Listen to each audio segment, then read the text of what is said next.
Michelle, natatandaan kung tayo ay na sa CR. Hinila mo ako, natakot ako. Hindi ko alam kung anong gagawin ko. Yung nasa loob tayo ng kwarto. Alam mo Michelle, sobrang tapang mo.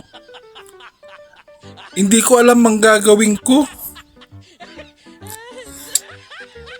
Talagang hindi ko alam. Sa sobrang takot ko. Alam mo,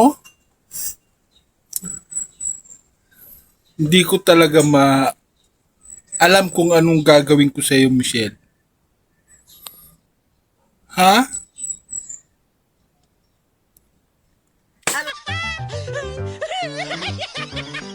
Katartaduhan mong yan. Bakit na naman ikaw nakikialam na naman?